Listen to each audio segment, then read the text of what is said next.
아파트 건설에 있어서 사업 시행자가 아파트 완공에 필요한 자금을 모두 갖춰놓고 공사를 시작하는 경우는 거의 없습니다.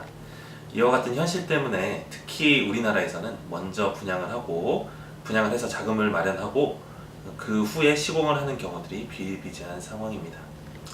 이때 수분양자는 분양계약 당시에 모델하우스 또는 분양광고 등을 토대로 해서 분양계약을 체결할지 여부를 결정하게 되는데, 이 분양광고, 모델하우스 등은 그때까지의 사업승인 도면 또는 착공 도면에 기초한 것입니다.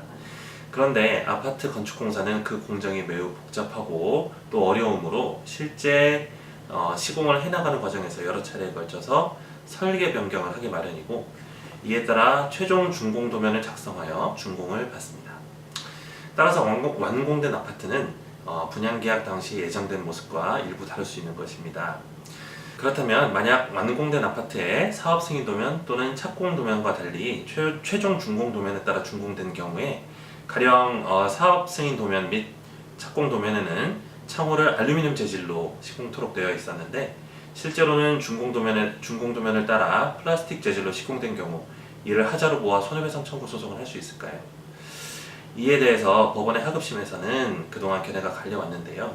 최근에 대법원 판결은 아파트에 하자가 발생하는지 여부는 특별한 사정이 없는 한 사업 승인 도면이나 착공 도면이 아니라 준공 도면을 기준으로 해야 한다라고 판시하여 논란을 해결하였습니다. 즉, 시공 과정에서 일부 설계 변경이 있다 하더라도 그것만으로 아파트에 하자가 있다고 보기는 어렵다는 것입니다. 다만 위 대법원 판례는 분양계약 당시에 당사자 간의 사업 승인 도면이나 착공 도면에 기재한 특정한 시공 내역과 시공 방법대로 시공할 것을 계약 내용으로 편입하였다면 그와 같이 시공하지 않은 것은 하자에 해당한다라고 판시하였습니다. 그러므로 선분양 후시공 방식으로 시공되는 아파트의 분양계약을 체결함에 있어서는 사업 승인 도면 및 착공 도면 등을 확인하고 수분양자 입장에서 그중 최종적으로 반드시 시공되어야 하는 부분에 대해서는 이를 특정하여 계약 내용에 편입토록 함으로써 이후 설계 변경으로 인한 불이익을 미연에 방지하도록 해야 할 것입니다.